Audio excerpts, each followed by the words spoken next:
Rain hammers against the tin roof of Joe Miller's auto repair shop in downtown Houston, drowning out the sound of his wrench on metal. It's nearly midnight when he hears it, soft crying outside his back door. There, huddled beneath the dim security light, stands a woman with a bruised face and a small boy clutching her hand. Their clothes are expensive but soaked through. Without hesitation, Joe ushers them inside, offering his office couch and a warm blanket. He notices things: the boy's perfect posture, the woman's refined speech, a gold pendant bearing an unfamiliar crest. But Joe doesn't ask questions. Some stories need time to be told. What secret could be so dangerous that it would drive an educated woman and her son to seek refuge in a stranger's garage? Before we jump back in, tell us where you're tuning in from. And if this story touches you, make sure you're subscribed, because tomorrow I've saved something extra special for you.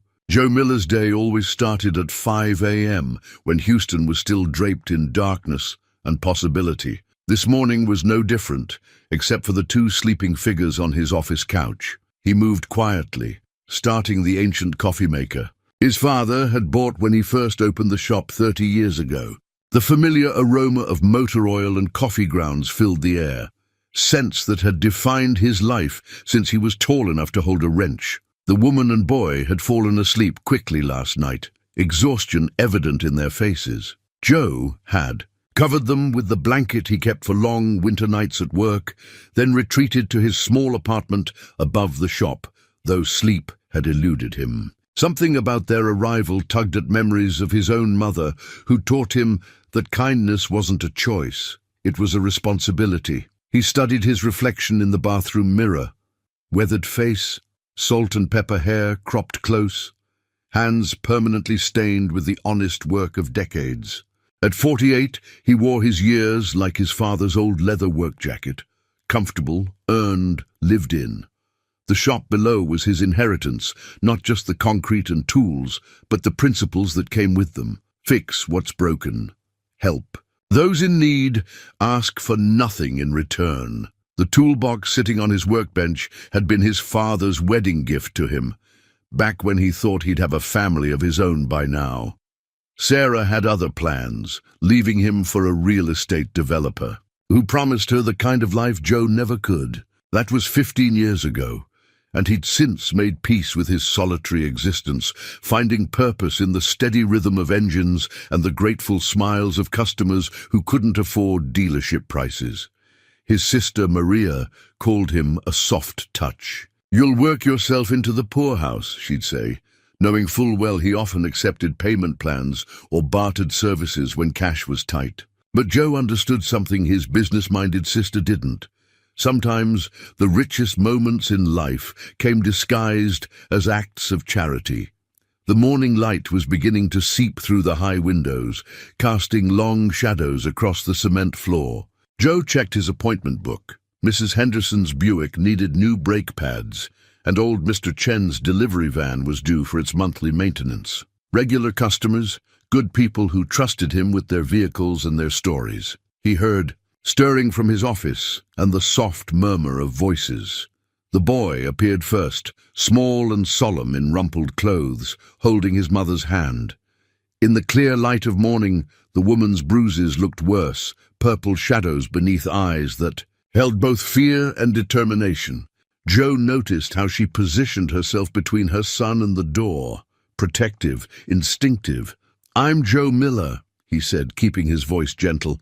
"There's coffee brewing, and I can run across to Mama Rosa's for breakfast tacos if you're hungry." He didn't mention the bruises or ask why they were here. Some questions were better left unasked. The woman hesitated, then spoke with the kind of precise diction that suggested private schools and debutante balls. "I'm Elena, and this is Timothy. We can't thank you enough for your kindness last night. We won't impose on you any longer." But Joe saw how Timothy's small hand tightened on his mother's, saw the flash of panic in Elena's eyes as she glanced toward the door. Whatever waited for them out there was worse than trusting a stranger. "My apartment upstairs has a spare room," he heard himself saying. "It's nothing fancy, but you're welcome to it, for as long as you need." The spare room hadn't seen guests in years, not since Joe's father passed. Elena and Timothy settled in quietly, like shadows trying not to disturb the dust. The boy carried himself with an unnatural stillness for his age. Joe guessed around. 7, as if he'd learned early that drawing attention was dangerous. 3 days passed in a careful dance of politeness and unspoken questions. Elena kept the apartment spotless, making beds with hospital corners and organizing the mismatched dishes in the kitchen cupboards. She'd flinched when Joe first reached for his coffee mug near her, a reflexive movement that made his jaw clench. Timothy watched everything with serious brown eyes, particularly Joe's hands, as he worked on engines below. "You like cars, buddy?" Joe asked one afternoon, noticing the boy hovering near his workbench. Timothy nodded, one hand unconsciously touching the gold pendant that matched his mother's, both bearing what Joe now recognized as some sort of family crest, though he couldn't place it. "Father has 17 of them," Timothy said softly, then pressed his lips together as if he'd revealed too much. Elena, who'd been reading a worn paperback nearby, looked up sharply. "Timothy," she said, her voice gentle but firm. The boy retreated to her side. But Joe had caught that glimpse into their past. 17 cars meant serious money, the kind that bought silence and influence. Joe focused on Mrs. Henderson's Buick, giving them space. He'd noticed other things too. Elena's perfect French when she'd helped an elderly customer last Tuesday, the way she'd corrected Timothy's table manners at dinner. "Elbows off the table, darling." Her instinctive reach for a napkin to place in her lap. "Old money manners," his mother would have called them. The local news played quietly from the small TV in the corner of the shop. Elena stiffened at certain stories, especially anything mentioning the city's wealthy families. She wore long sleeves, despite the Houston heat, and Joe pretended not to notice how carefully she applied makeup each morning to cover the fading bruises. Timothy was slowly warming to him, watching intently as Joe explained basic engine parts. The boy's vocabulary was impressive. He'd called a carburetor fascinating yesterday, sounding like a miniature professor. But there were moments when his age showed through, like when he'd spotted the ancient Super Nintendo console in Joe's closet. "Mother, look, just like the one in the pool house," Timothy had exclaimed before catching himself again. Elena's face had tightened, but she'd nodded permission for him to play. Now the familiar music of Mario Kart filled the evening hours, bringing a hint of normalcy to their unusual arrangement.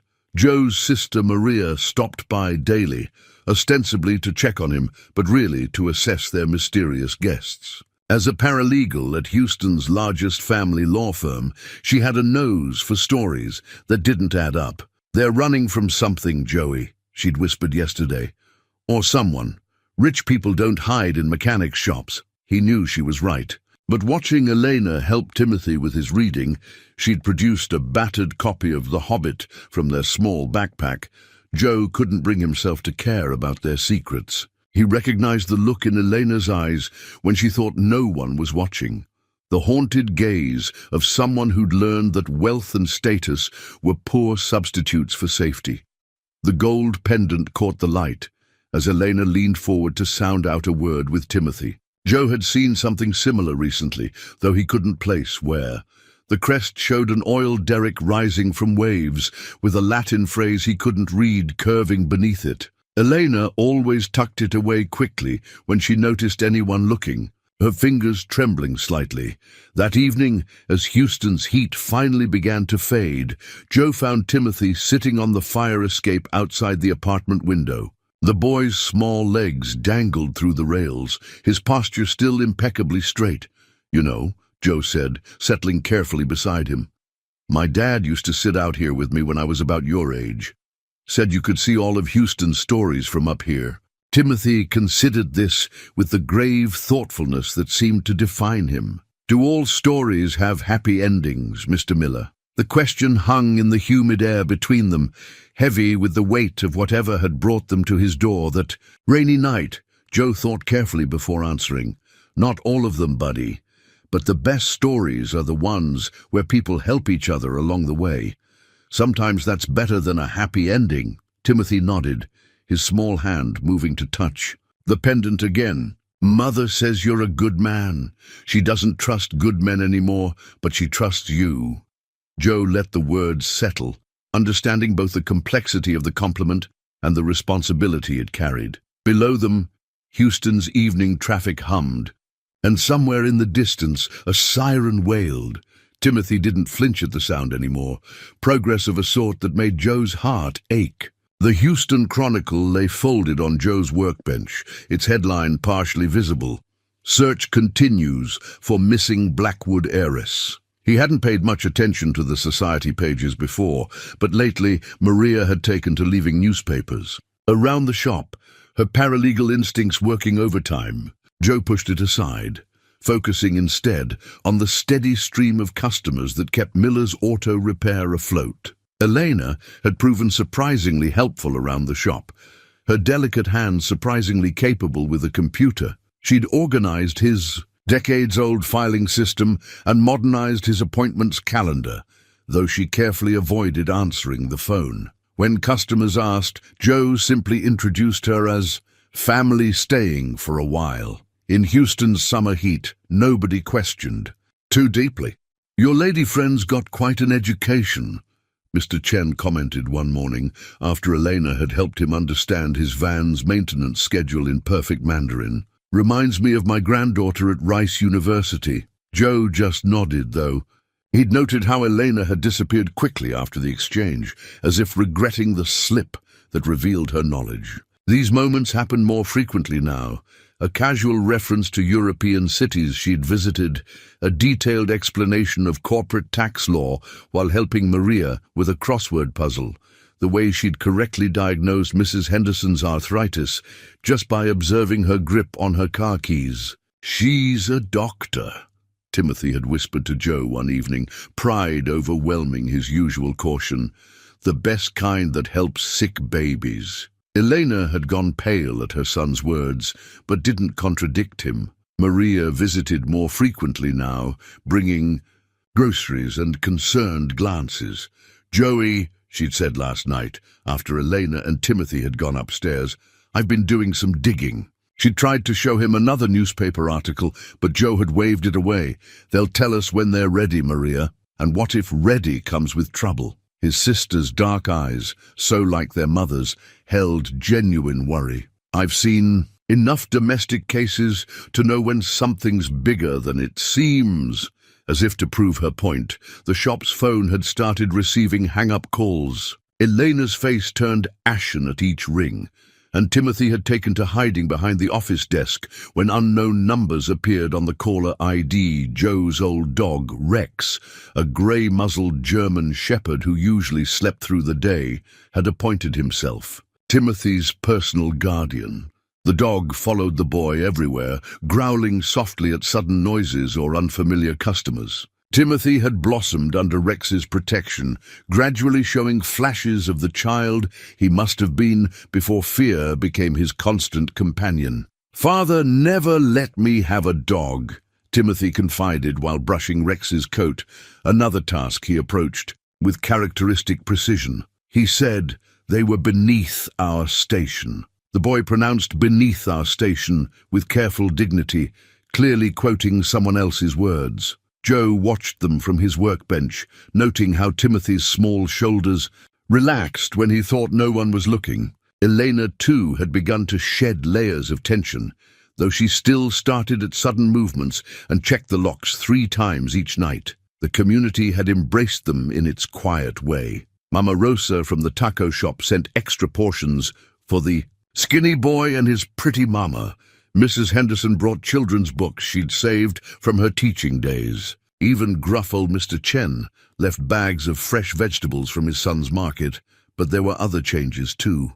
Black SUVs cruising slowly past the shop, men in expensive suits walking by, phones raised as if taking photos. Elena had stopped joining. Joe on the fire escape after sunset, and Timothy's nightmares had returned. One morning, Joe found Elena staring at a newspaper Maria had left. Her fingers traced the grainy photo of a man in an expensive suit standing before a corporate logo that matched the crest on her pendant. Her hands shook as she quickly folded the paper away. "I could help," Joe said quietly, making sure to keep his distance. "Whatever it is." Elena's smile held more sadness than joy. "You already are, Joe? More than you know." She touched her pendant, unconsciously, then added, "But there are some storms you can't fix with a wrench and good intentions." The weight of unspoken words hung between them, heavy as Houston's summer air. Outside, a black SUV rolled past again, its tinted windows reflecting the morning sun like dark mirrors. Joe watched Elena's reflection in his office window, saw how she squared her shoulders, lifted her chin, looked every inch the woman Timothy had proudly called a doctor. But her hands, those elegant hands that spoke of a life far removed from auto repair shops, still trembled as she clutched her hidden pendant. Joe turned back to the engine he was repairing, but his mind was on the growing stack of newspapers in Maria's office, each headline hinting at a story that was slowly finding its way to his door. Whatever storm Elena spoke of, he had a feeling the first raindrops were already falling. The burner phone fell from Elena's purse as she reached for her coffee, clattering across Joe's kitchen table. 3 identical phones lay scattered among crumpled receipts and spare batteries. The kind of phones people bought when they didn't want to be found. Joe pretended not to notice how quickly she gathered them up, her hands shaking. That morning had started with unusual tension. The black SUV had parked across the street for over an hour, its engine idling in the dawn heat. Elena had spotted it first, her face draining of color as she peered through the apartment blinds. Timothy wouldn't leave her side, his small body pressed against her leg like a shadow. "Just customers getting an early start," Joe had said, but even he didn't believe it anymore. The men inside the SUV wore suits despite the Houston humidity, their eyes hidden behind dark glasses as they watched the shop's entrance. Elena's panic attack came without warning. One moment she was helping Joe with paperwork. The next, she was gasping for air, her elegant fingers clutching the edge of the desk. "They've found us," she whispered over and over. "Oh God, they've found us." Joe moved slowly, carefully, the way his father had taught him to approach wounded animals. "Elena," he kept his voice steady, "you're safe here. Timothy's safe." He didn't touch her. He'd learned that lesson in the first week, but stayed close enough to block anyone's view through the office window. Timothy appeared in the doorway, his face a mask of adult concern that no child should wear. "Mother?" His voice carried the weight of experience, of having seen this before. He moved to her side with practiced ease, taking her hand and counting breaths with her. 1, 2, 3, like Dr. Sanders taught us, remember? Joe's chest tightened at their rehearsed routine. He'd seen enough by now to piece together fragments of their story, the wealth, the abuse hidden behind social status, the carefully planned escape. But watching them now, a mother and son counting breaths together in his cramped office, he realized how little he truly understood about their world. The SUV's engine gunned suddenly, and Elena flinched so hard she knocked over her coffee cup. As Joe cleaned up the spill, he noticed her switching out one of her burner phones for another, her movements precise despite her trembling hands. The phone she retired disappeared into a plastic bag, destined for disposal somewhere far from the shop. "I should have known they'd check private mechanics," she murmured, more to herself than to Joe. "It's how they found us in Austin." She caught herself, pressing her lips together, but the damage was done. Another piece of their past slipped into place. Joe thought of the newspaper clippings Maria kept bringing him, the ones he'd refused to read. Maybe it was time to know what they were really dealing with. But before he could speak, Timothy's sharp intake of breath drew their attention to the window. A man in an expensive suit was walking directly toward the shop's entrance, his face familiar from the newspaper photo Elena had seen days ago. She grabbed Timothy, pulling him behind her as she backed toward the office's rear door. The boy didn't make a sound, a silence born of practice that broke Joe's heart. "The storage room," Joe said quietly, already moving to intercept their visitor. "Lock the door." He didn't need to say more. Elena and Timothy vanished like smoke, leaving only the lingering scent of her coffee in the air. The man entered with the confidence of someone used to doors opening at his approach. His suit probably cost more than Joe's monthly earnings. His shoes, handmade Italian leather that had never seen honest work. But it was his smile that set Joe's teeth on edge, the kind of smile that never reached cold eyes. "Joseph Miller?" The man's voice carried the polished accent of private schools and boardrooms. "I believe you may be harboring some property of interest to my family." Property. The word hung in the air like a threat. Joe thought of Timothy's careful posture, of Elena's flinching at sudden movements, of the bruises that had finally faded from her face. His father had taught him to fix things, to help people in need. But sometimes, Joe knew, helping meant standing between broken people and the ones who'd broken them. "Just me and my dog here," Joe replied, matching the man's smile with one of his own. "But you're welcome to leave your card if you need any automotive work done." The man's smile tightened fraction. Behind him, through the shop window, Joe could see the SUV's driver speaking into a phone. In the storage room, hidden behind boxes of spare parts and years of accumulated tools, a mother and her son held their breath, counting together in silence. After the man in the expensive suit left, Joe found Elena and Timothy exactly where he'd left them, huddled in the storage room's darkest corner. Timothy's sketchbook lay open on his lap, filled with crayon drawings that made Joe's throat tight. Dark figures in suits, a woman crying, a large house with bars on the windows. But the newest drawing showed something different. 3 figures standing before what was clearly Joe's shop, with a big grey dog beside them. "A family. Robert will never stop looking," Eleanor said that evening, after Timothy had finally fallen asleep upstairs. Her voice was raw, as if each word had to be dragged from some deep, wounded place. "He's not used to losing things he considers his." They sat in the dim light of Joe's office, the Houston night pressing against the windows. The burner phones lay on the desk between them, like evidence of a life spent running. "I was 23 when we married," Elena continued, her fingers twisting the gold pendant. "Fresh out of medical school, ready to change the world. The Blackwood name opened every door, and Robert—" She paused, collecting herself. "Robert was charming, right up until the day after the wedding." Joe waited, giving her space to find the words. Outside, a police siren wailed in the distance, and Elena flinched at the sound. The first time, he said it was my fault. I'd embarrassed him at a board meeting, questioned one of his decisions in front of his father. The second time, I'd spent too much money on children's vaccines for my clinic. By the third time, he didn't bother with excuses anymore.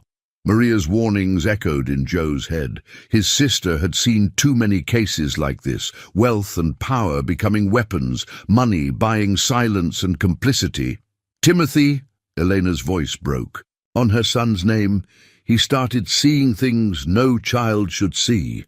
Robert said it would make him a man. 3 months ago, when Robert threw me down the stairs because I refused to close my pediatric clinic, Timothy tried to stop him. My 7-year-old son tried to fight a grown man to protect me. Joe's hands clenched involuntarily. He thought of his own father, who'd taught him that a man's strength was measured by his gentleness, his worth by how he treated those who needed protection. "We ran that night," Elena said. "I had some cash saved, emergency papers hidden, but Robert, he has connections everywhere. Police, private investigators, even some judges. In Austin, they found us through hospital records. I'd started working at a clinic under a false name. In San Antonio, it was a school Timothy had enrolled in. Each time, we barely got away." She pulled something from her pocket, a crumpled newspaper clipping about a prominent Houston oil family, the same one Maria had tried to show him. "The Blackwood Oil Company owns half of Houston's refineries. Robert's father is dying, and soon my husband will control everything. Unless what?" Joe asked. though he suspected he knew the answer, unless I claim my inheritance first. Edward Blackwood was my father too, from his first marriage. The shares were meant to be split between Robert and me, but after the wedding—" She shook her head. "Robert had me sign papers. I was young, in love, stupid. Now he wants to make sure I never contest them." Timothy's voice drifted down from upstairs. Another nightmare. Elena moved to stand, but Joe gestured for her to stay. "I'll go, Rex is with him." When he returned, Elena had composed herself, though her eyes were red. "We should leave," she said quietly. "You've been too kind already, and when Robert realizes we're here—" "No." Joe's voice was firm. "Running hasn't worked so far. Maybe. It's time to stand and fight. You don't understand what he's capable of. I understand enough." Joe thought of Timothy's drawings, of Elena's fading bruises, of the practiced way they hid from sudden noises. "My father used to say that some things are worth fighting for, even when the odds are bad. Family is one of them." Elena looked up, sharply. "We're not your family, Joe." "Maybe not by blood," he agreed, thinking of the drawing in Timothy's sketchbook. "But family isn't always about blood, is it?" A car drove past the shop, its headlights sweeping across the office windows. Elena tensed, but Joe noticed she didn't run this time. Instead, she straightened her shoulders, looking more like the doctor she'd once been than the fugitive she'd become. "If we stay," she said slowly, "you need to understand what you're risking. Your shop, your reputation. My father built this place on two things: fixing cars and helping people who needed it. I reckon taking on some rich bully and his oil money fits both categories." For the first time since she'd arrived that rainy night, Elena smiled, a real smile that reached her eyes and erased years of fear from her face. "Timothy was right about you," she said softly. "Oh, you're a good man, Joe Miller. Maybe the first. One I've known since my father died." Above them, Timothy's voice called out again, but this time it wasn't from fear. "Mr. Joe, can you tell me another story about when you were a mechanic in the army?" They shared a look, acknowledging what wasn't being said. Sometimes the biggest decisions in life weren't really decisions at all, but simply recognition of what was already true. "Go on," Elena said, her voice stronger now. "Your audience awaits." As Joe climbed the stairs to where Timothy waited, he heard Elena making a call on one of her burner phones. "Maria," she said quietly, "I think it's time we talked about those legal papers you've been researching." The old photograph slipped from Elena's medical textbook as she reached for it on Joe's highest shelf. It showed a younger Elena in a cap and gown, standing beside a distinguished-looking man with kind eyes and the same pendant she now wore. Edward Blackwood's arm was wrapped proudly around his daughter's shoulders as they stood before Houston General Hospital. The image was creased from frequent folding, clearly carried through each hurried escape. "That was my white coat ceremony," Elena explained, carefully smoothing the photo's worn edges. "Father flew in from Dubai just to be there. Robert was furious, said it was unseemly for a Blackwood to work as a common doctor." 2 weeks had passed since Elena's confession, and life at Miller's Auto Repair had settled into an unexpected rhythm. Elena's medical knowledge proved surprisingly useful in the shop, her steady hands and eye for detail helping Joe with the more intricate repairs. She'd even started handling customer intake, her natural empathy drawing out the subtle symptoms of automotive ailments that customers struggled to describe. Like diagnosing a patient, she'd explained, showing Timothy how to listen to a troublesome engine. "The car tells you what's wrong, if you know how to listen." The boy absorbed everything. His previous perfect posture now relaxed as he sat, cross-legged on a clean shop towel, carefully organizing Joe's socket wrenches by size. Joe watched them from beneath Mrs. Davidson's Camry, noting how Eleanor's shoulders had begun to drop their defensive hunch. She moved more freely now, laughing at Mama Rosa's jokes when the old woman brought their lunch, offering medical advice to customers who mentioned aches and pains. "You've got a good thing going here," Mr. Chen observed one morning after Elena had expertly diagnosed both his van's transmission problem and his arthritis, like a real family business. The word family no longer made Elena flinch, though Joe noticed she still touched her pendant when nervous, a habit that reminded him of his mother clutching her rosary. The golden oil derrick caught the light as she bent over an engine, and Joe thought about how symbols of wealth and power could become anchors of either pain or hope, depending on who held them. Timothy had started school again, enrolled under a careful alias with Maria's help. His teacher called to praise his exceptional manners and intelligence, though she mentioned he seemed startled by loud noises and preferred to sit with his back to the wall. Elena had cried that night, but they were different tears than before. "He's just a little boy again," she whispered to Joe over late-night coffee. "This morning, he asked if he could join the science club. Before, he wasn't allowed to join anything that might interfere with Robert's social calendar, but danger still lurked at their periphery. Black SUVs continued their slow patrols, and Elena had caught one of Robert's private investigators photographing Timothy through the school fence. The boy had handled it with disturbing composure, calmly reporting the incident to his teacher and waiting in the office until Joe arrived. "You did good, buddy," Joe had said afterward, watching Timothy methodically. "Cleaned spark plugs as a way to calm himself. Real good.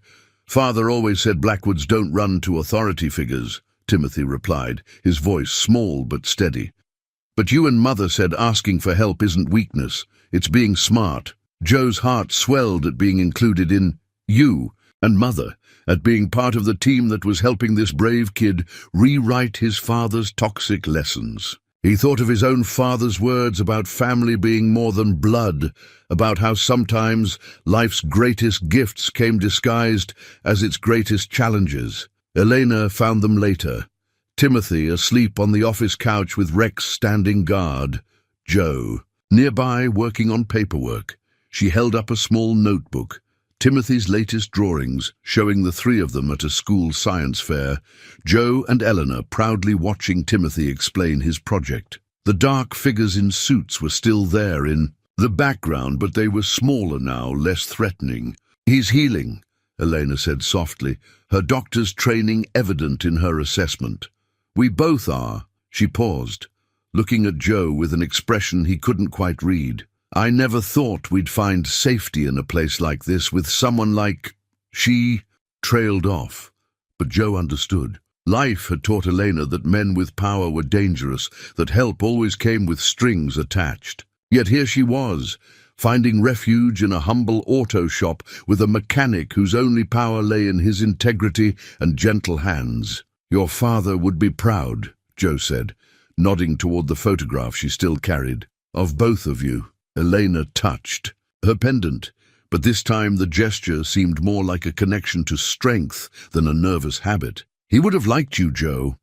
He believed character mattered more than credentials. Outside, Houston's evening traffic hummed its familiar song, punctuated by the distant rumble of thunder. Another storm was coming, but this time they weren't facing it alone. The threatening letter arrived on a Tuesday, slipped under the shop's door before dawn. Joe found it while opening up, the expensive cream-colored stationery incongruous among the oil-stained concrete. "Consider carefully who you're protecting," it read in elegant script. "Some machines aren't worth fixing."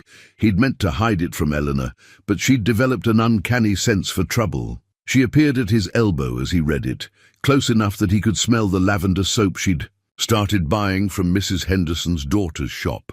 Her hand brushed his arm as she took the letter, and neither of them acknowledged the lingering touch. "Robert always did love his metaphors," she said, her voice steady despite the trembling paper in her hands.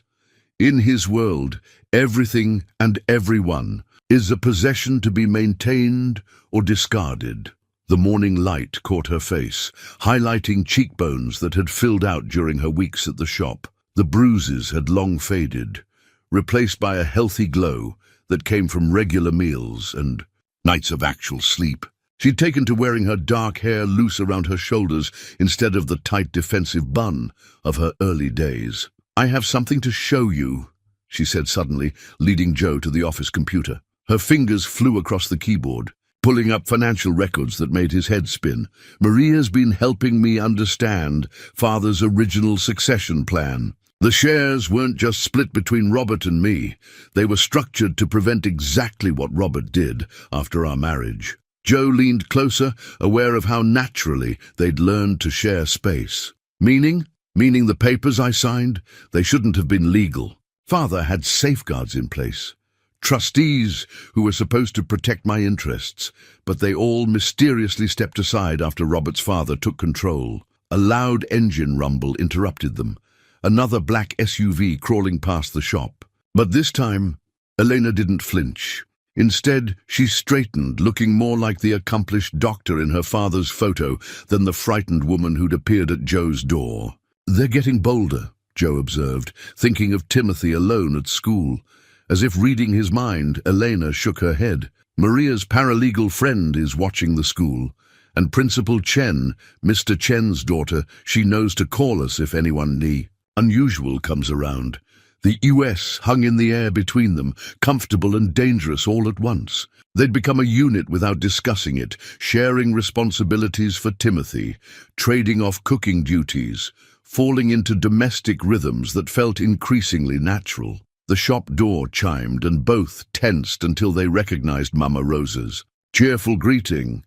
But instead of her usual delivery, she rushed in with worry creasing her face. "Jose," she said, using Joe's full name as she only did in serious moments, "there are men in suits at my shop, asking questions about your Elena."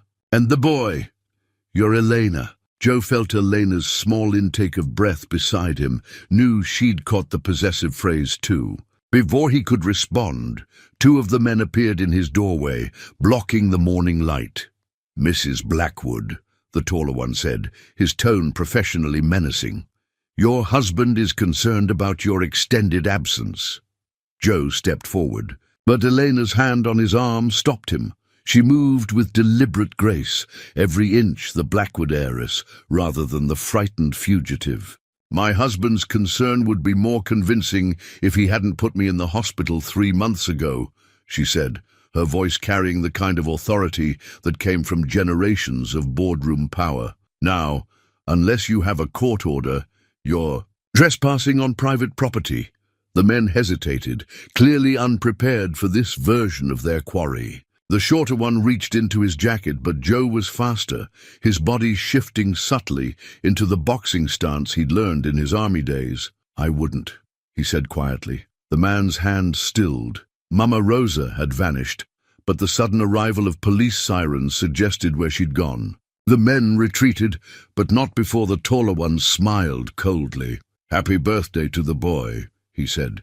"Shame if he had to spend it without his mother." The threat landed like a physical blow. Elena swayed slightly, and Joe's arm went around her. Waist without thought, she leaned into him just for a moment before straightening again. "Timothy's birthday," she whispered. "It's next week. I didn't think Robert would remember." "Hey." Joe turned her gently to face him, his calloused hands. "Careful on her shoulders. Nothing's going to happen to either of you, I promise." She looked up at him, their faces close enough that he could see the flecks of gold in her brown eyes. "Why are you doing all this, Joe? Really?" The question deserved a careful answer, but before he could find the words, she'd risen on her tiptoes and pressed her lips to his. The kiss was brief, gentle, carrying the weight of gratitude and fear and something else, something that felt dangerously like hope. When she pulled back, her cheeks were flushed. "I'm sorry, I shouldn't have—" "Elena." He kept his voice soft, giving her space to retreat if she needed. "Don't apologize, not for this." Outside, the police were questioning Mama Rosa, who was giving an animated description of suspicious characters, complete with creative gestures. The morning sun streamed through the shop windows, catching Elena's pendant and making it glow like a promise. They had a birthday party to plan, and threats to handle, and 1,000 reasons to be cautious. But standing in his office, with Eleanor's hand still resting over his heart, Joe realized some risks were worth taking. Maria burst into the shop waving a stack of legal documents, her paralegal efficiency temporarily overwhelmed by sisterly concern. "Elena Catherine Blackwood," she announced, slapping a marriage certificate onto Joe's workbench. "Graduated top of her class from Baylor Medical, specialized in pediatric trauma. Married Robert James Blackwood in 2018. And look at this." She produced another document, this one bearing multiple official seals. 3 separate attempts to file restraining orders, all mysteriously dismissed. Elena stood very still by the office door, her hand instinctively reaching for Timothy at the sound of his father's name. But the boy was safe at school, participating in his first science club meeting, protected by a network of watchful teachers and Mr. Chen's grandson, who'd appointed himself Timothy's unofficial bodyguard. "Maria," Joe started, but his sister was in full legal mode now. "There's more. Edward Blackwood's original will, filed in 2015, specifically protected Eleanor's inheritance with a triple-blind trust structure. But after his death in 2019, everything changed. The trustees resigned one by one, all within months of each other. And look at this." She spread out bank statements showing suspicious transfers.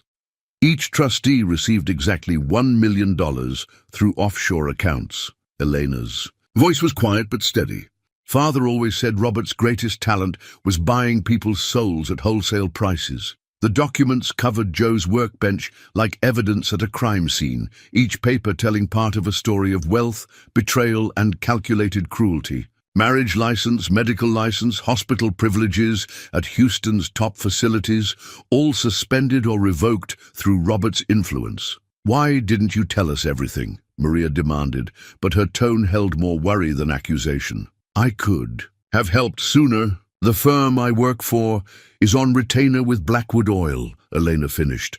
"Most of Houston's legal firms are. Robert made sure of that after I tried to leave the first time." Joe watched Elena move toward the workbench, her fingers trailing over her lost credentials. She looked both younger and older than her 32 years, a woman who'd achieved so much only to have it stripped away by the man who'd promised to love her.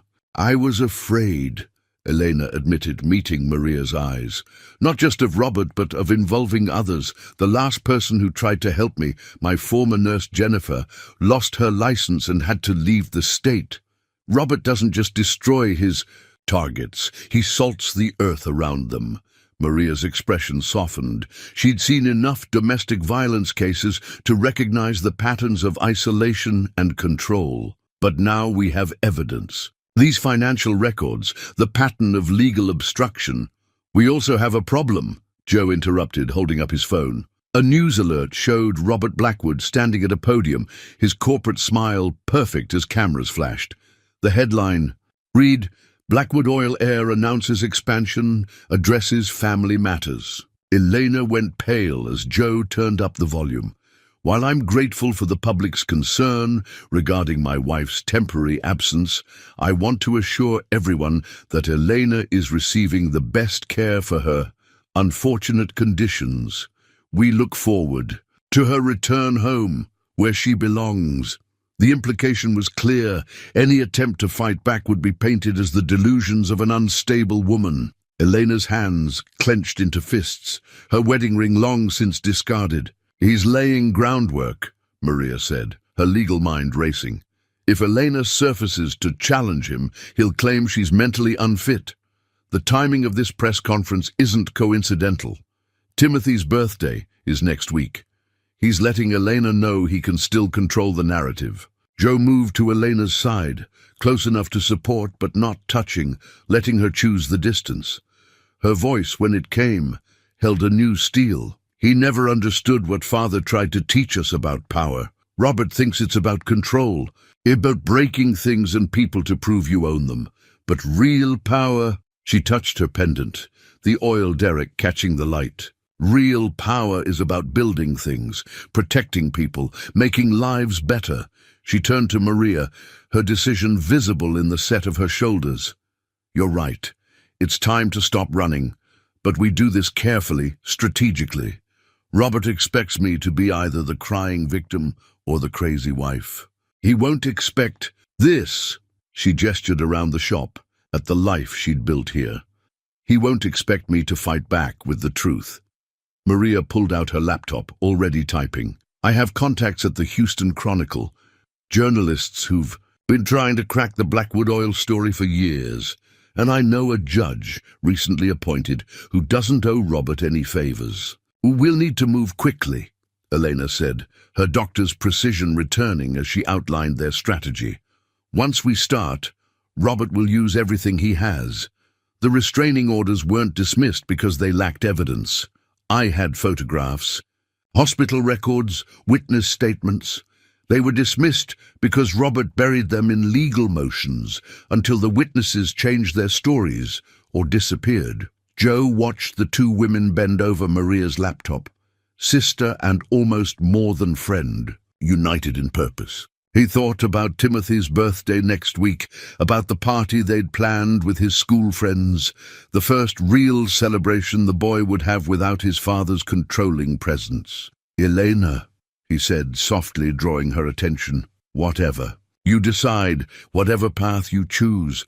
You're not alone anymore, either of you. She met his eyes, and in that moment he saw both the frightened woman who'd appeared at his door and the strong physician who'd fought her way through medical school. The kiss they'd shared earlier hung between them, unspoken, but not unacknowledged. I know, she said simply. Then with a ghost of a smile, a good mechanic knows which tools to use for each job. Maybe it's time we used everything we have to fix this broken machine once and for all. Outside, Houston's afternoon traffic moved in its endless flow, unaware that in a humble auto repair shop, 3 people were plotting to challenge one of the city's most powerful men. But this time, Eleanor wasn't just running from something. She was fighting for something. For Timothy's future, for her father's legacy, and for the unexpected family she'd found in a place she'd only meant to hide. The business card appeared innocent enough, sitting on Joe's workbench one morning. Heavy cream-colored stock, embossed with the Blackwood Oil logo and the name James Harrison Blackwood, Executive Vice President. But it was the handwritten note on the back that made Elena's hands shake. Family matters should stay in the family, dear sister-in-law. He was here, Elena whispered, looking around the shop as if James might materialize from behind a tool cabinet. Robert's brother never does his own dirty work. This is serious. Joe had arrived early to find his shop's padlock cut, though nothing was stolen. Instead, someone had gone through his files, leaving subtle signs, papers slightly askew, folders not quite closed, a warning showing how easily they could be reached. They're escalating, Maria said, examining the card. She'd started working from the shop's office, her laptop surrounded by legal papers. James Blackwood showing up personally right after Robert's press conference. They're worried. Elena's fingers traced the embossed logo, the same oil derrick, design as her pendant. James was always the smart one. Robert inherited their father's cruelty, but James, she shuddered. James inherited his patience, his ability to play the long game. The morning's customers brought more signs of corporate pressure. Mr. Chen arrived in distress, explaining that his delivery van's commercial insurance had been suddenly cancelled. Mrs. Henderson tearfully reported that her son's college scholarship, funded by a Blackwood Oil subsidiary, was under review. They're targeting anyone who helps us, Elena said, watching Joe comfort Mrs. Henderson. His gentleness with the elderly woman made her heart ache. This is what Robert does. Isolates, intimidates, controls. But something unexpected happened. Instead of pulling away, their little community pulled closer. Mama Rosa arrived with lunch for everyone, declaring loudly that she'd never taken dirty oil money and wasn't about to start now. Mr. Chen's son showed up with 3 other independent mechanics, offering to help Joe with his growing backlog of repairs. We take care of our own, Mama Rosa said firmly, setting down enough enchiladas to feed an army. Those fancy suits think money is power. Ha! They should see my grandmother's chancellor. That's real power. Elena watched the shop fill with neighbors and friends, each bringing what they could. Mrs. Henderson's daughter, the soap maker, set up a small display near the office, directing customers there instead of her usual downtown spot. Mr. Chen's grandson reported that his entire high school auto shop class wanted to apprentice with Mr. Miller, who stands up to bullies. Joe moved through it all with steady grace, accepting help without pride, giving guidance without condescension. He showed younger mechanics the tricks his father had taught him, paired experienced hands with newcomers, turned his shop into something that felt like home. The thought hit Elena with unexpected force. Here, among the engine parts and tool chests, she'd found what all of Robert's mansion couldn't provide: safety, community, purpose. She watched Joe demonstrate a timing belt replacement. To two eager teenagers, his hands sure and gentle on the machinery. Those same hands had held her during her panic attacks, had high-fived Timothy's academic achievements, had built a fortress of normalcy around their broken pieces. Earth 2. Elena, Maria waved, breaking her reverie. The journalists here. Sarah Chen, Mr. Chen's eldest daughter, and the Houston Chronicle's rising investigative reporter, sat in Joe's office, her press credentials catching the light. "Let's talk about the pattern of corporate intimidation," she said, recorder ready, "and about how a respected pediatric trauma surgeon ended up hiding in an auto repair shop." Elena squared her shoulders, feeling the weight of her father's pendant. "No," she said firmly. "Let's talk about how an auto repair shop became the one place in Houston strong enough to stand up to Blackwood Oil." Sarah's eyes lit up at the unexpected. Engel, as Elena shared their story, carefully with Maria's legal guidance, she felt something shifting inside her. Each small act of resistance, each person choosing to stand with them, was a crack in Robert's carefully constructed power structure. Joe appeared in the doorway during her description of the community's response, and their eyes met. The connection between them had grown stronger since that first kiss, though they'd been too busy with survival to explore it fully. But it was there in every shared look, every casual touch, every moment of unspoken understanding. A commotion outside drew their attention. Timothy burst into the office, excitement overwhelming his usual caution. "Mother, Mr. Joe, look what we made in Science Club." He held up a project board covered in meticulous diagrams of engine parts, each labeled in his careful handwriting. "The physics of auto repair," Elena read, her throat tight. In the corner, Timothy had drawn their now familiar family portrait. Himself, Elena, Joe, and Rex, all standing proudly before the shop. Sarah watched the interaction with journalists' eyes, but her smile was genuine. "Now that," she said, "is a story worth telling." Later, after the shop had quieted and Timothy was upstairs doing homework, Elena found Joe in the garage, staring at James Blackwood's business card. "I'm sorry," she said softly, "for bringing all this chaos into your life." Joe turned, and his expression made her heart skip. "Elena," he said, taking her hand, "some chaos is worth every minute."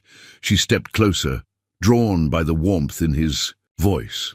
The shop's radio played softly in the background, some old country song about finding love in unexpected places. Outside, Houston's evening traffic hummed its urban lullaby, while inside, two people who'd never planned on finding each other swayed slightly to the music, surrounded by tools and trust and possibility. The business card lay forgotten on the workbench, its threat diminished by something stronger than corporate power.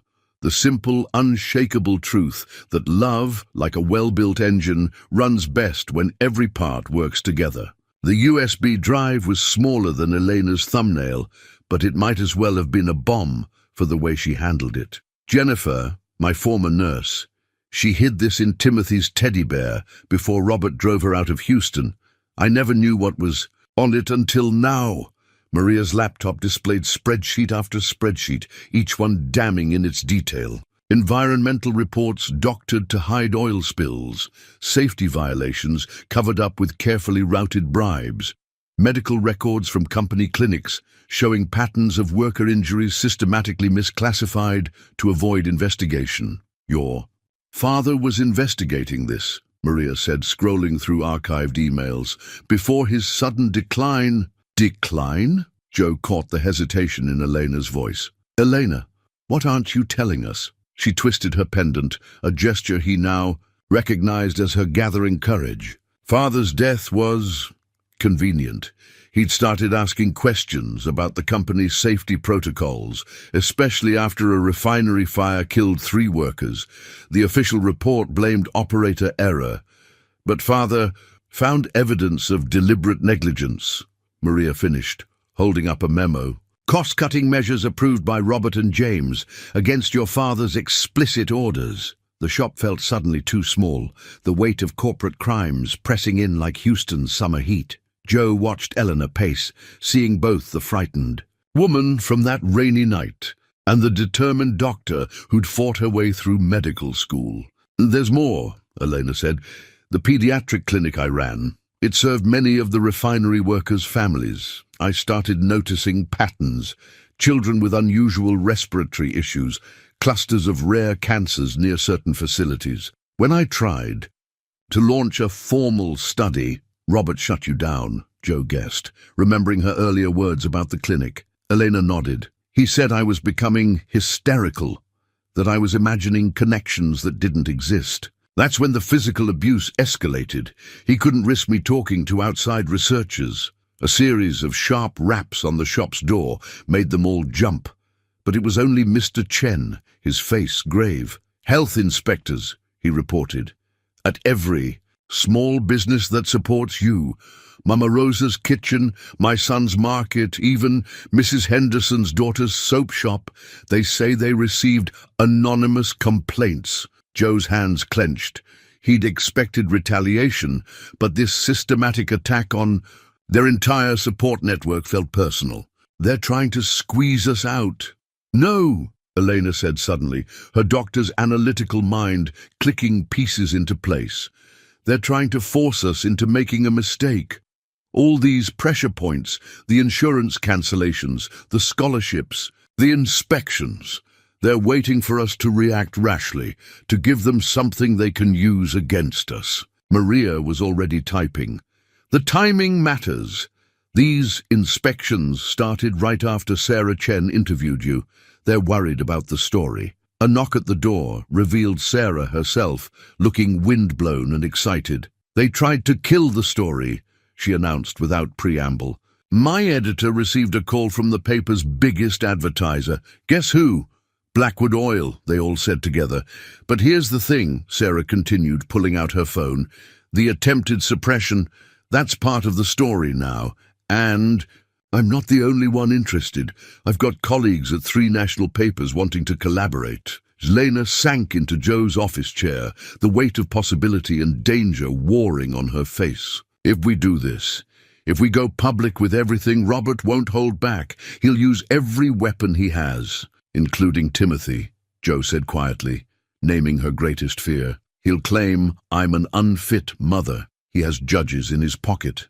Character. Witnesses ready to testify about my mental instability. He'll say I'm paranoid, that I invented the abuse, that I'm poisoning Timothy against him. Joe knelt beside her chair, taking her trembling hands in his steady ones. Elena, look at me. He waited until she met his eyes. You're not alone anymore. Every person Roberts tried to intimidate, they're ready to stand with you. Mr. Chen's family, Mama Rosa's customers, Mrs. Henderson's church group, they've all seen who you really are. A woman who helps their children with homework, Maria added, who treats their injuries and listens to their problems. A mother who puts her son's science project on the shop wall, Sarah chimed in. Who shows up to every school event, who's teaching him that strength isn't about power over others. Elena looked around the shop, her refuge turned battleground, turned home. Her father's pendant caught the light, and for the first time she saw it not as a symbol of what she'd lost, but of what she was fighting to rebuild. Timothy has his science fair next week, she said slowly. Robert's never attended a single school event, but he'll try to use my absence against me. He knows I won't risk going, not with his men watching the school, unless—" Maria's eyes lit up with legal strategy. "That's exactly what we do, but on our terms, with witnesses and security and Sarah's photographer documenting everything." "A mother supporting her son's education," Sarah nodded, "against a father who's never shown interest. It's a powerful image." Joe squeezed Elena's hands gently. "Your choice, Doc. We follow your lead." Elena looked down at their intertwined fingers. Her manicured hands, still bearing traces of her previous life, clasped in his work-roughened ones. The contrast felt right, like precision instruments working in harmony with raw strength. "Father always said courage isn't about not being afraid," she said finally. "It's about being afraid and doing what's right anyway." She straightened in. Her chair, every inch the Blackwood heiress, but tempered now with hard-won wisdom. "Let's show Robert what real power looks like." The new security system chimed as Robert Blackwood pushed through the shop's door, bringing Houston's winter chill with him. He moved like he owned the space, like he owned everything, his Italian shoes incongruous against the oil-stained concrete. Two bodyguards flanked him, while James lingered by the door, playing the role of concerned brother-in-law to perfection. "Really, Elena?" Robert's voice dripped corporate condescension. "An auto repair shop? I suppose there's a certain quaint charm to your little rebellion." But Elena wasn't the same woman who'd fled his mansion 3 months ago. She stood behind Joe's counter wearing shop coveralls, her father's pendant displayed prominently, grease smudges on her fingers from the transmission she'd been helping rebuild. "This isn't a rebellion, Robert. It's a resurrection." Joe moved to stand beside her, close enough for support, but giving her space to fight her own battle. He'd learned that Elena's strength grew when she wasn't overshadowed, when she had room to stand tall on her own terms. "Your performance as a working-class hero is touching," Robert said, examining a nearby wrench with exaggerated distaste. "But it's time to end this farce. The board meeting is next week. Father's condition is deteriorating. The family needs to present a united front. United in covering up industrial accidents." Elena's voice could have cut steel. "In hiding toxic spills, or just in silencing anyone who questions where the bodies are buried?" Robert's corporate mask slipped for a moment, revealing something ugly beneath. "Careful, dear wife. Remember what happened the last time you made accusations without proof." "You mean when you pushed me down the stairs?" Elena's voice carried to the front of the shop where Mama Rosa had appeared with her lunch. "Delivery." The old woman's face hardened as she set down her bags, pulling out her phone to record. "Or when you paid off the emergency room staff to change the records." "Elena." Robert's voice dropped to a dangerous purr. "Think of Timothy. How traumatic it would be if his mentally unstable mother lost custody. If he had to testify about your paranoid delusions. Don't you dare threaten my son." The doctor's precision in Elena's voice could have dissected atoms. "The same son whose science fair project you've never seen, whose nightmares you dismissed, whose future you were willing to sacrifice for corporate profits." James stepped forward, ever the sophisticated mediator. "Elena, be reasonable. The company's reputation." "The company's reputation?" Joe's quiet voice cut through the tension. "Let's talk about reputation. Mr. Chen's grandson is in the hospital with breathing problems. His house backs up to your refinery. He's not the only kid in that neighborhood getting sick." "Unfortunate coincidences," James said smoothly, "though our legal team would be happy to discuss a confidential settlement. Like the settlements you offered the widows of those refinery workers." Elena pulled out her father's USB drive. "Father kept records, Robert, of everything. The falsified safety reports, the buried environmental studies, the medical records you tried to erase." Robert's mask cracked further. "You're lying. We cleared Edward's files." "Cleared?"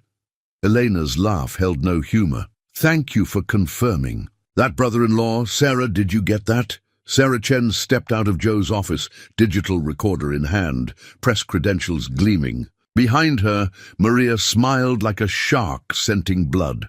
Got it all, including the implicit admission of destroying evidence.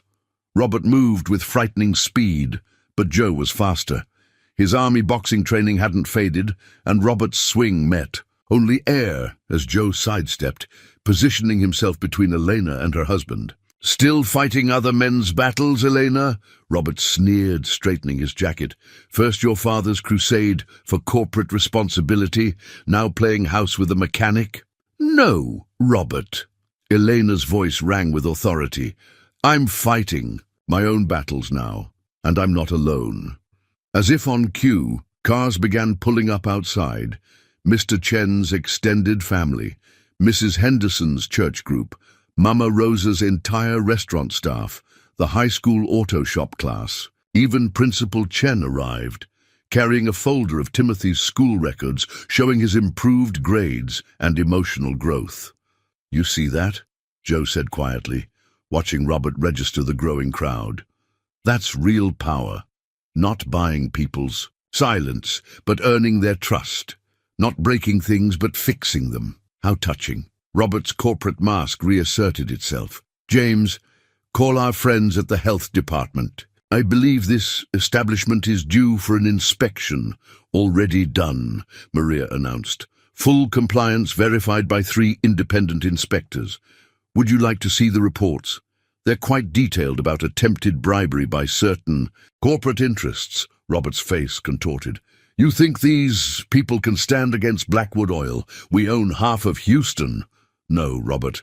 Elena touched her pendant, her father's legacy. "You borrowed half of Houston, and loans come due." The security system chimed again as Timothy entered with Mr. Chen's grandson. The boy froze at the sight of his father, but didn't run. Instead, he walked to Elena's side, then deliberately took Joe's hand. "My science project won first place, Father," Timothy said, his voice small but steady.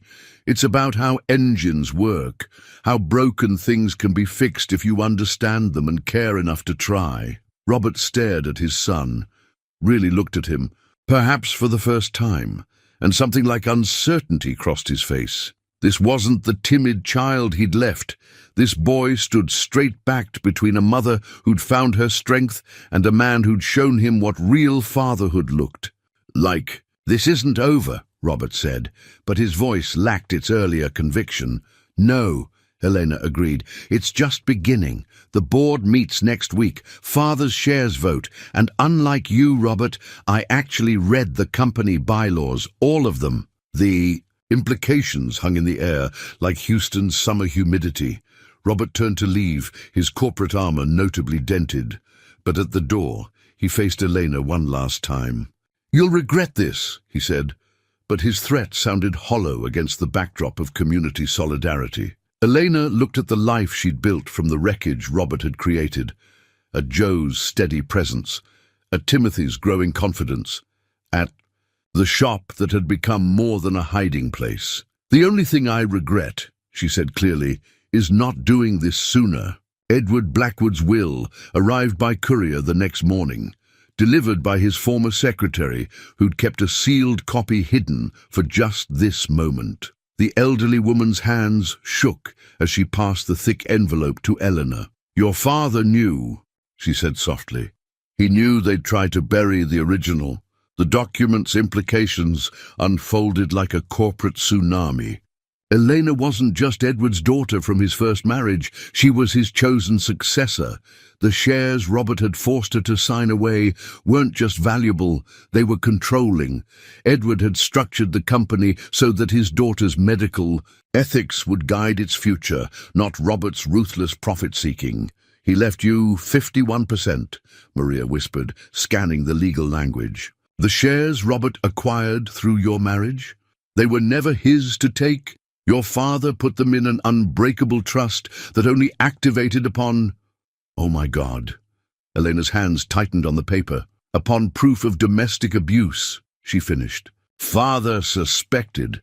He built a failsafe into the company itself." Joe watched the weight of this revelation settle over Elena. She wasn't just fighting for freedom anymore, she was fighting for her father's vision of what Blackwood Oil could be. But they had barely processed this twist when Timothy's school called.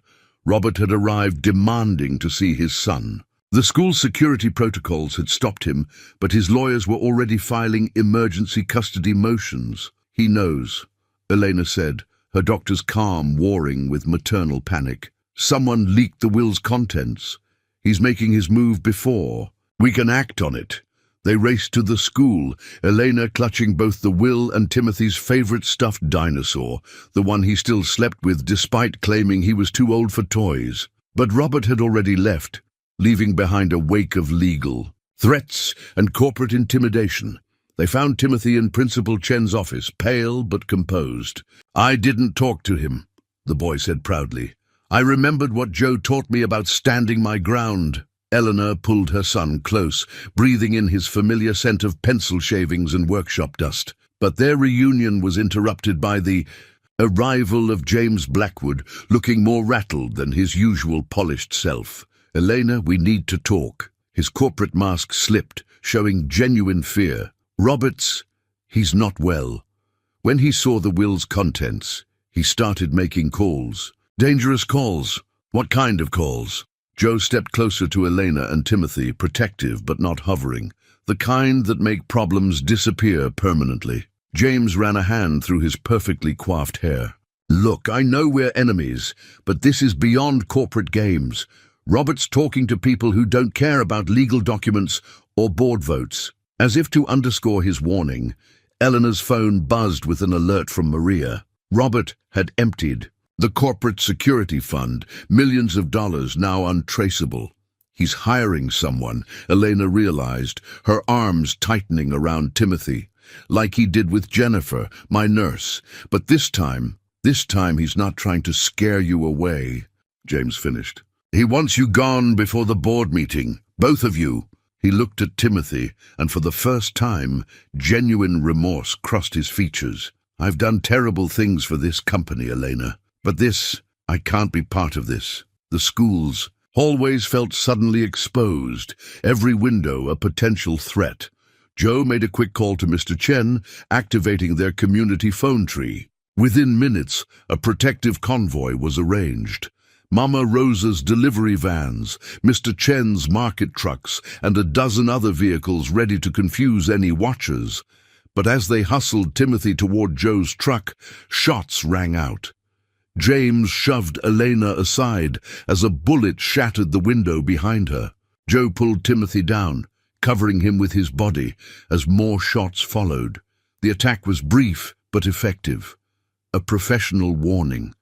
When they emerged from cover, they found James clutching his shoulder, blood seeping through his expensive suit. "Consider my debt paid," he gasped. "Father would have hated what we've become, what Robert's become." Emergency vehicles approached as their community brigade formed a protective circle. Sarah Chen was already there, photographing everything, ensuring this escalation wouldn't be buried in corporate silence. "The board meeting," Elena said suddenly, helping paramedics with James's wound. Her medical training took over, her hands steady, despite the chaos. "Robert's not just trying to stop me from attending, he's creating a scenario where I'll look unstable if I do attend." "A shooting at your son's school?" Maria appeared, already documenting the scene. "He'll spin it as your paranoid delusions. Putting Timothy in danger. Classic abuser tactics, but on a corporate scale." But Timothy, still held close in Joe's protective embrace, spoke up with unexpected clarity. "Then we show them who's really dangerous. Like in my science project, everything leaves traces, even bad things trying to look good." Elena looked at her son, seeing Edward's analytical mind behind his young eyes. "The money transfers," she said slowly. "Robert's not as careful when he's angry. If we can trace the security fund withdrawals, I can help with that." James's voice was weak but determined. "I know his patterns, his contacts. Let me do this one good thing." As the ambulance prepared to transport James, Eleanor faced a choice. The woman who'd arrived at Joe's shop that rainy night might have run, taken Timothy, and disappeared into another hidden life. But she wasn't that woman anymore. She touched her father's pendant, then reached for Joe's hand. "We're done running," she declared. "Robert wants to play corporate chess? Fine, but he forgot the most important rule of chess." "What's that?" Joe asked, his thumb brushing her knuckles in silent support. Elena smiled, and for the first time, it held all the power of her birthright without any of its burden. Sometimes the piece you thought was just a pawn turns out to be a queen in waiting. And queens? She looked at Timothy, at Joe, at their gathered community of protectors. Queens protect their family at all costs. The private investigator's file sprawled across Joe's workbench. 5 years of corporate malfeasance documented with methodical precision. James had been thorough in his redemption, providing records even Elena hadn't known existed. From his hospital bed, he'd given them everything. Offshore account numbers, shell company structures, and most damning of all, Robert's private server passwords. "He never thought I'd betray him," James had said, his wounded shoulder heavily bandaged. "Robert believes family loyalty means enabling his worst impulses. He forgot that sometimes loyalty means stopping someone you love from destroying themselves." Elena sat in Joe's office, surrounded by Maria's legal team. The shooting at Timothy's school had backfired spectacularly on Robert. Sarah Chen's photos of James taking a bullet meant for Eleanor had gone viral, and the corporate titans carefully maintained. Image was cracking. "The money trail is clear," Maria announced, highlighting transactions on her laptop. Robert's withdrawals align perfectly with previous accidents at the refineries. Every whistleblower who disappeared, every inspection that mysteriously changed. Its findings, we can trace the payoffs. Joe watched Elena absorb this information, marveling at her transformation. She wore her father's pendant now like a battle standard, her doctor's precision merged with newfound corporate authority. The woman who'd hidden from cameras now faced them confidently, telling her story with clear-eyed purpose. "What about Timothy?" he asked quietly. The boy was upstairs with Rex, working on a new project, a model of the shop he'd insisted on building, for evidence of our real home. Elena's face softened at the mention of their son. Joe had started thinking of Timothy that way without realizing. His heart adopting the boy as surely as his home, had adopted them both. "The custody hearing is tomorrow," she said. "Robert's lawyers are pushing the unstable mother narrative, but we have Principal Chen, Timothy's teachers, even his therapist ready to testify about his improvement since we left. And the shooting?" Joe's jaw tightened at the memory of covering Timothy with his own body, of Elena's face when she'd heard the shots. "Ballistics came back." Maria held up a report. "The shooter used a very specific type of ammunition, the same kind Robert's private security firm specializes in. James provided the purchase records." Outside, Houston's winter sun cast long shadows. Through the shop windows, their community guard remained vigilant. Mr. Chen's family taking shifts watching the street.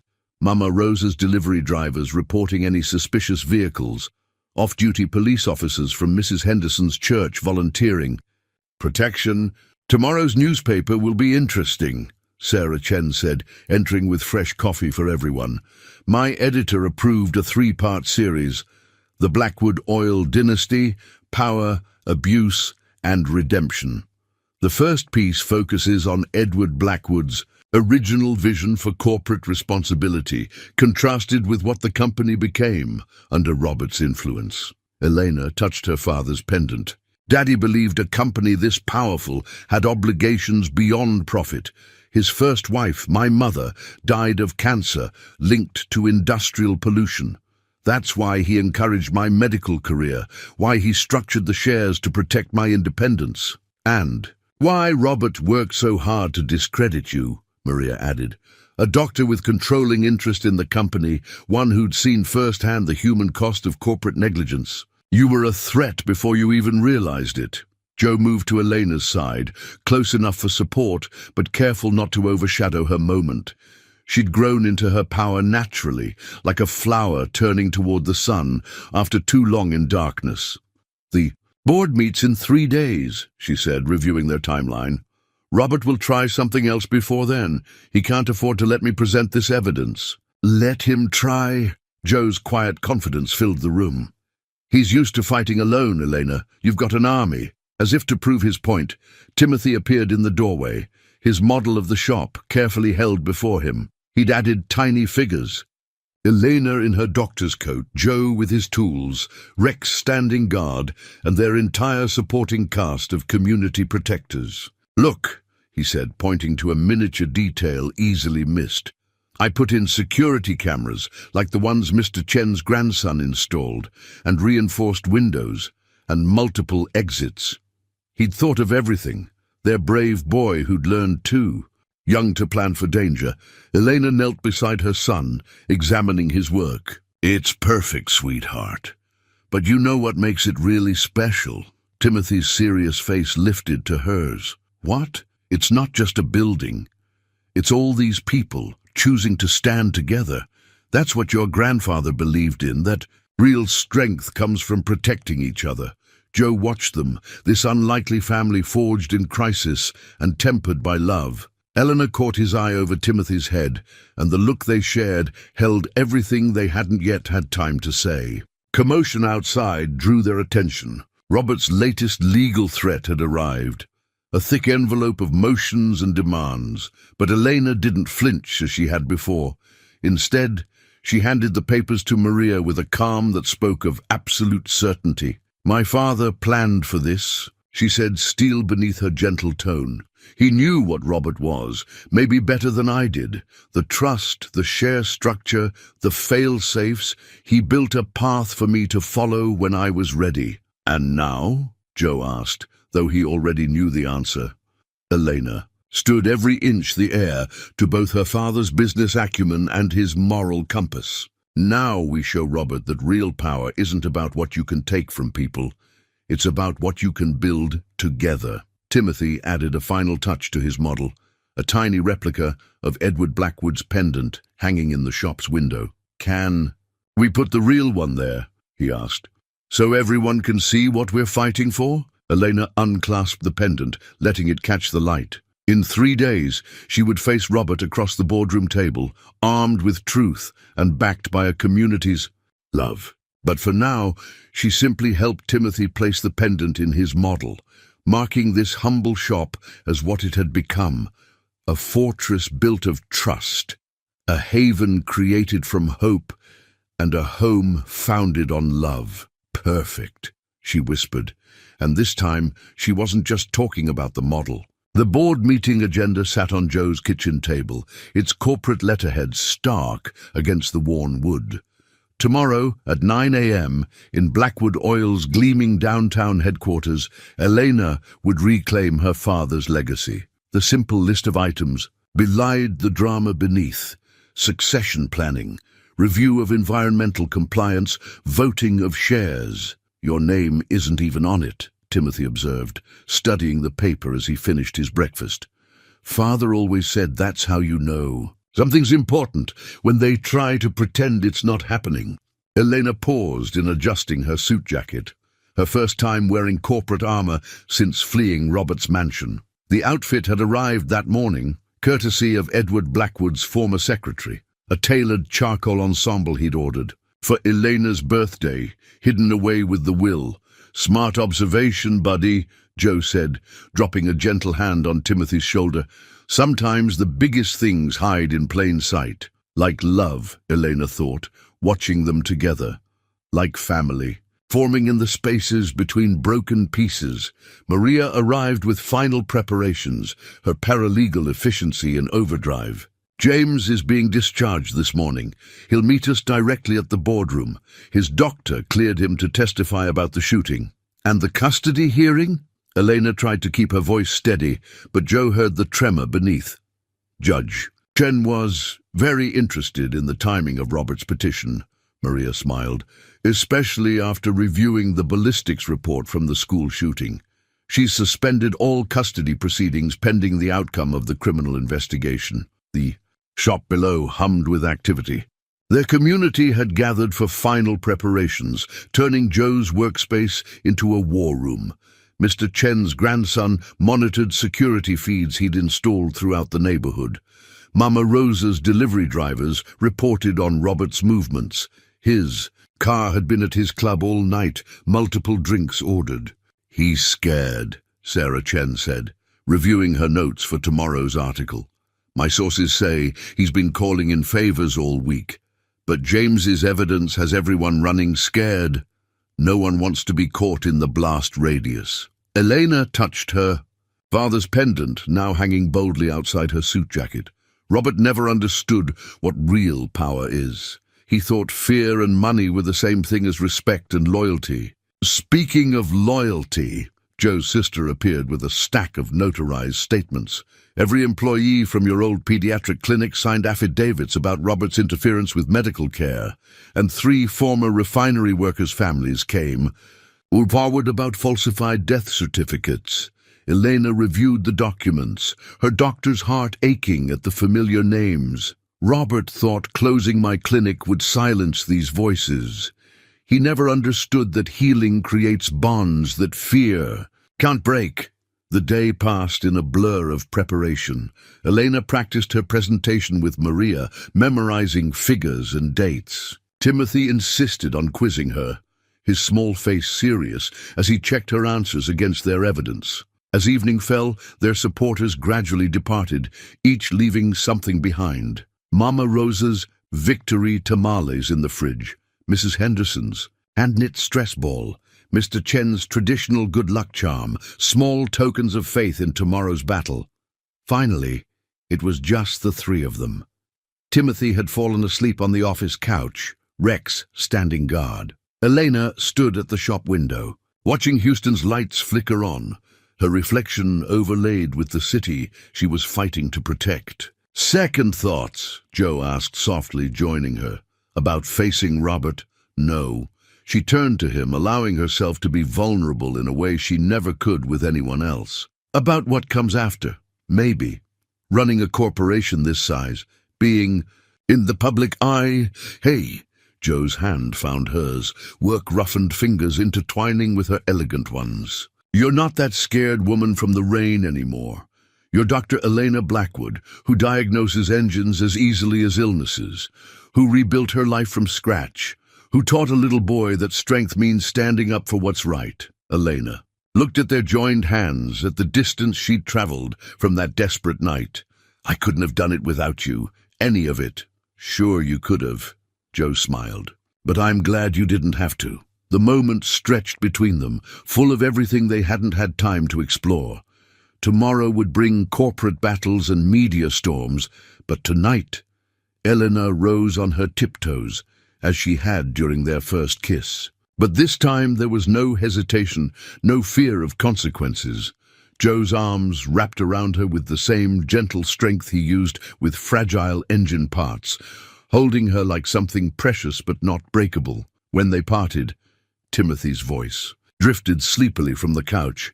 "Does this mean we can be a real family now, after we beat Father?" Elena met Joe's eyes, seeing her own hope reflected there. "We already are, sweetheart. Tomorrow just makes it official." Outside, a security car drove past, Mr. Chen's cousins taking their shift. Inside, a family held each other on the eve of battle, their strength built not from corporate power or legal documents, but from the simple, unshakable truth that love, once given shelter, grows strong enough to weather any storm. "Get some sleep," Joe said finally. "Tomorrow, we show Robert what real power looks like." Elena touched her pendant one last time, feeling her father's presence in its weight. "No," she corrected gently. "Tomorrow, we show him what real family looks like." The recording device in Elena's suit pocket captured every sound in Blackwood Oil's mahogany-paneled boardroom. The subtle shift of expensive chairs, the clink of water glasses, the sharp intake of breath as she walked in. Not through the side. Doctor reserved for visitors, but through the chairman's entrance her father had once used. Robert's face tightened at her choice of doors, at her father's pendant gleaming against her suit, at the confidence in her stride. But it was the people behind her, that made him pale, Joe in a carefully pressed suit that somehow didn't diminish his quiet strength, James with his arm in a sling, and Maria carrying files bearing federal court seals. "This is a closed board." "Meeting," Robert snapped, but Elena merely smiled. "Check the bylaws, Robert. Article 7, Section 3. Any shareholder controlling more than 40% of voting shares may bring relevant witnesses to succession discussions." She laid her father's will on the polished table. "I believe 51% qualifies." The board members stirred, their practiced corporate expressions slipping. These were Houston's elite, oil barons, venture capitalists, old money names, who'd backed Robert's leadership without questioning the cost. But now they watched Elena with new eyes, seeing Edward Blackwood's authority in her bearing. "These supposed shares were signed over legally," Robert's lawyer began, but James stepped forward. "Were they?" His cultured voice carried to every corner. "Like the safety inspections I signed off on, the medical records we altered, the witnesses we paid to disappear." He placed a USB drive next to Elena's will. "I kept records, brother, of everything." Robert's mask cracked further. "You ungrateful—" "The only ingratitude," Elena cut in, her doctor's precision filling each word, "is how you repaid our father's trust. A company built on innovation and integrity turned into a machine for crushing anyone who questioned your authority." She nodded to Maria, who distributed packets to each board member. "Your first quarter numbers are artificially inflated by 13%, achieved by systematically underreporting environmental compliance costs. The cancer clusters near your refineries, those families are ready to testify. The workers' deaths, you classified as operator error, their autopsy reports have been unsealed." The boardroom's air felt suddenly thin. Several members began flipping urgently through the packets, their faces growing graver with each page. "You can't prove," Robert started, but Elena held up her phone, playing an audio file that made him freeze. "Can't I?" The recording was clear, Robert discussing the school shooting, the offshore payments, his own voice incriminating him in ways no corporate lawyer could explain away. James wasn't the only one keeping records. Joe watched Elena command the room, seeing both the scared woman he'd sheltered and the corporate leader she'd become. When she faltered slightly, he stepped closer, his presence steady as a harbor. "In a storm." "This is absurd," Robert tried again, but board members were already whispering among themselves. "Elena is mentally unwell, as her recent episodes demonstrate." "You mean her proven allegations of domestic abuse?" Maria provided more documents, or her documented attempts to investigate environmental hazards that the company buried. "Perhaps you're referring to her diagnosis and treatment of workers' children who lived downwind of your refineries." Eleanor's voice remained calm, though Joe saw her hands tremble slightly. "I am a doctor, Robert. I swore an oath to do no harm." "Did you ever swear anything, besides allegiance to your own power?" "This is still my company," Robert snarled, his corporate veneer cracking completely. "No." Eleanor stood straighter, channeling every inch of her father's dignity. "It was never your company. It was a trust, a responsibility, a legacy you tried to steal through violence and fear." She turned to the board members, many of whom had known her as a child. "My father believed that corporate power came with moral obligations. That profit without principle was just sophisticated theft. I'm not here to destroy what he built. I'm here to restore it." James stepped forward again, his good arm offering another file. "The restructuring plan Elena's proposing? It's what Father originally designed. Clean energy investment, worker protection, community health monitoring. We have proof that these practices actually increase long-term profitability." The board chairman, who'd been silent until now, studied Elena thoughtfully. "Edward always said you had his business sense and your mother's heart. I didn't understand then, but watching you fight for this company's soul—" He lifted his hand. "I move to recognize Elena Blackwood's controlling shares and her immediate assumption of the CEO position." "Seconded," called another member, then another. Robert stood so abruptly, his chair crashed backward. "You can't—" "The vote carries," the chairman announced, his voice heavy with corporate authority. "Ms. Blackwood, the floor is yours." But Robert wasn't finished. His hand darted inside his jacket, and Joe's military training screamed a warning. He lunged forward just as Robert produced a small pistol, pulling Elena down as the shot cracked through the boardroom's expensive silence. Chaos erupted. Security flooded in, board members dove for cover, and Robert's corporate mask shattered completely as he ranted about betrayal and family loyalty. But Elena's voice cut through the madness, steady as a surgeon's hand. "Is this what power looks like to you, Robert? Violence when manipulation fails? Is this what you wanted to teach our son?" The mention of Timothy seemed to reach something in Robert that decades of corporate warfare hadn't touched. The gun wavered, then dropped from his hand as security surrounded him. "He's just a child," Robert whispered, and for the first time, Eleanor saw confusion replace rage in his eyes. "I only wanted to make him strong," Eleanor finished softly. "But strength isn't what you thought it was. It's not about breaking people. Robert, it's about healing them." As the police led Robert away, Elena turned to find Joe already reaching for her. The boardroom's expensive trappings faded around them as she let herself be held, let his solid presence anchor her in the aftermath. "Our victory!" The chairman cleared his throat. "Well, Dr. Blackwood, I believe we have a company to rebuild." Elena straightened, touching her father's pendant one last time. "Yes," she said, looking at Joe, thinking of Timothy waiting safely at the shop with their makeshift family of protectors. "We do." The handcuffs clicked shut around Robert's wrists with a finality that echoed through the boardroom. His Italian suit, always so perfectly pressed, was wrinkled from his struggle with security. The corporate titan who'd terrorized Elena for years now looked smaller somehow, diminished by the exposure of his true nature. "You have the right to remain silent," the detective began, but Robert's shocked eyes were fixed on Elena, as if seeing her clearly for the first time. "You're just like him," he whispered, and for once there was no manipulation in his voice. "Edward, you have his same certainty." The last word carried a mixture of anger and something else, perhaps the beginning of understanding. Elena stood steady, Joe's supportive presence at her shoulder. "No, Robert.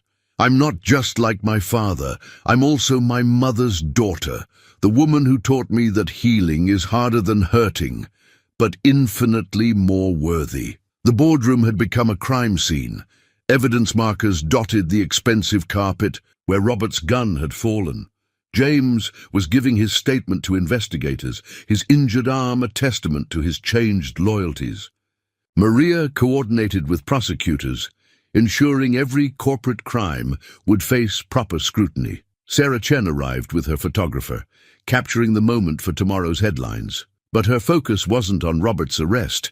It was on Elena, standing tall amid the chaos, her father's pendant catching the morning light that streamed through floor-to-ceiling windows. "Dr. Blackwood," Sarah's voice carried the weight of history being written, "what's your first priority as CEO?" Elena's answer came without hesitation. Healing, this company's relationship with its workers, its community, and its own conscience. She turned to the board members, who watched with a mixture of respect and wariness. "My father believed corporate power could be a force for good. It's time to prove him right." The elevator chimed, and Timothy burst into the room, having convinced his protective detail that the danger was past. He ran not to Eleanor first, but to Joe, wrapping small arms around the man who'd shown him what real fatherhood looked like. "You did it," Timothy said, his voice carrying clearly in the hushed room. "You protected us, just like you promised." Robert, being led away, stiffened at his son's words, at the evidence of Timothy's trust in another man, his preference for the mechanic's gentle strength over his biological father's harsh power. "Timothy," Robert called, a desperate edge in his voice. "Son," but Timothy didn't flinch or hide. Instead, he stood straighter, pressed against Joe's side. "I'm not afraid of you anymore," he said clearly. Joe taught me that being brave isn't about being scary. It's about doing what's right. Even when you're scared. Elena moved to stand with them, her corporate armor softened by maternal pride. Together, they formed a picture that would appear in tomorrow's papers. The new CEO of Blackwood Oil, the auto mechanic who'd given her shelter, and the boy whose courage had helped expose years of corporate corruption. The trust, Robert said. Suddenly, as officers prepared to escort him out, Elena, the trust Edward set up, he knew, didn't he? Even then he knew what I was becoming. He knew what the company could become, Elena corrected gently. Through me, through Timothy eventually, through everyone who believes profit and conscience can coexist. The boardroom slowly cleared, corporate titans filing past with congratulations that ranged from sincere to survival-oriented. James lingered, his good arm holding a stack of files. The environmental impact studies you wanted, he said quietly. From all our refineries, and, Elena, I'm sorry, for everything. Prove it, she replied, but her tone held no rancor. Help me fix what we broke, starting with those families near the refineries. Timothy tugged at her sleeve. Does this mean we have to leave the shop, live in Father's big house? No, sweetheart. Elena knelt to his level, years of corporate maneuvering falling away before maternal instinct. Our home is where we choose it to be, with the people we choose. She looked up at Joe, who'd remained steadfast through every twist of their journey.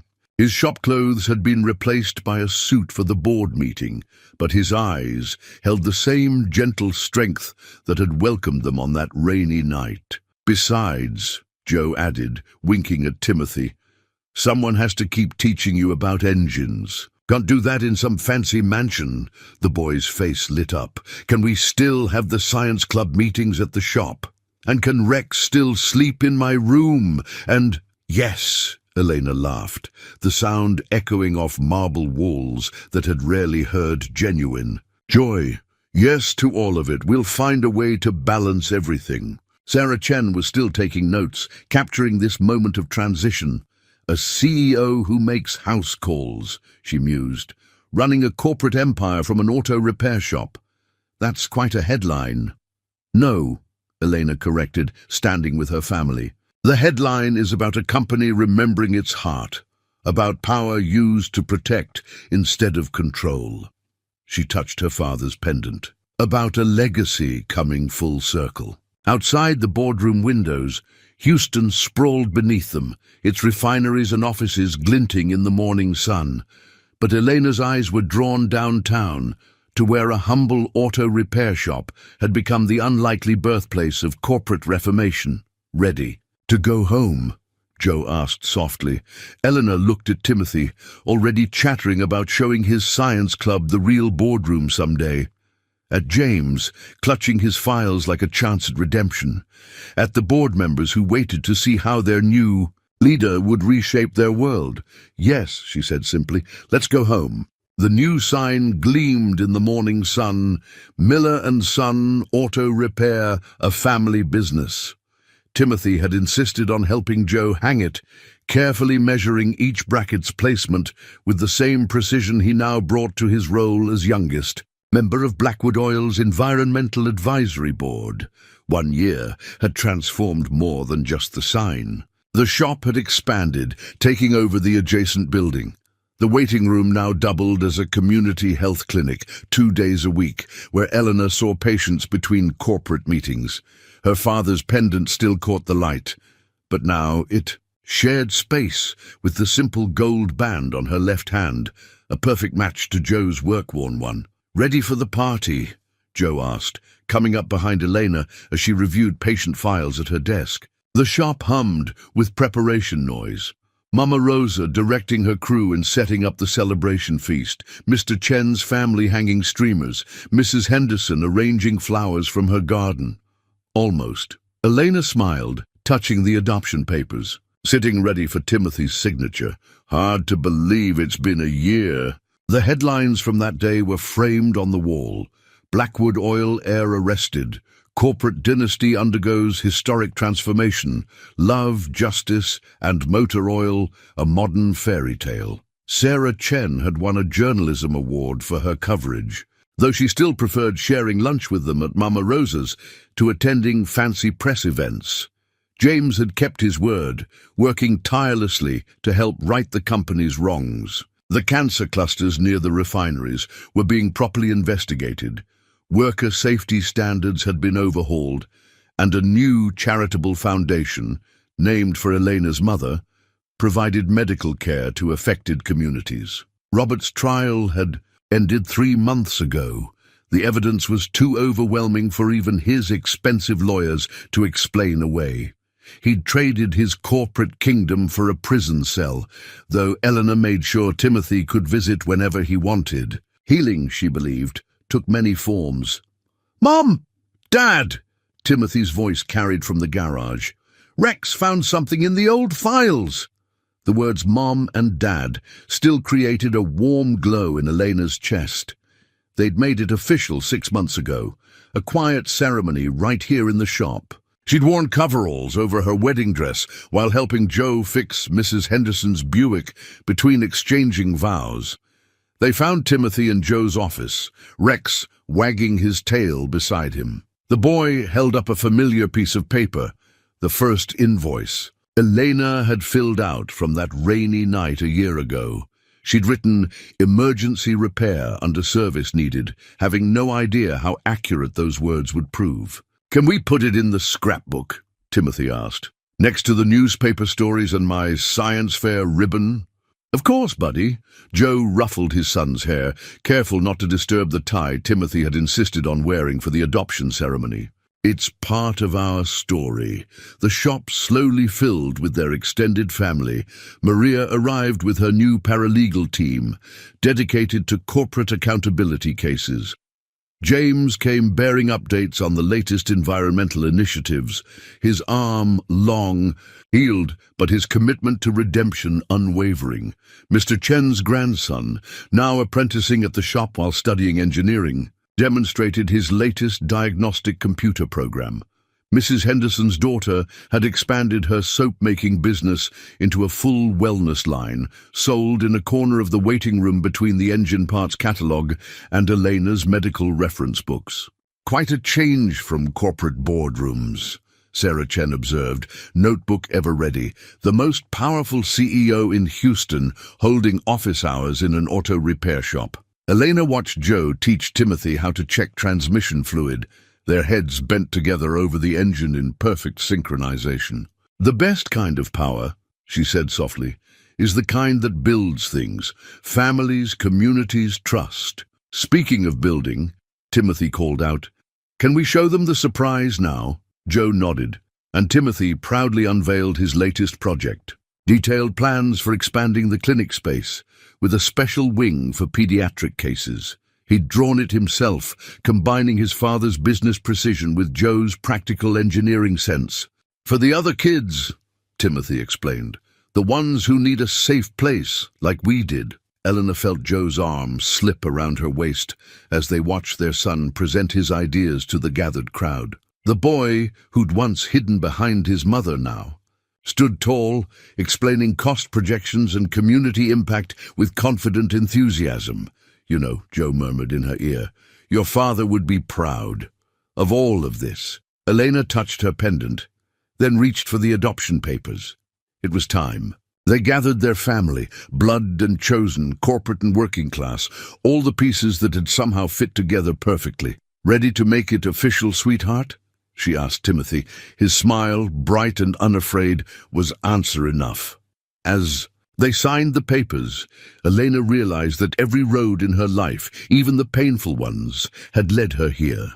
To this shop that had become a sanctuary, to this man who had become her harbor, to this boy who had become their son. Outside, Houston's summer evening settled over the city. Through the shop windows, she could see Blackwood Oil's downtown towers, gleaming in the distance.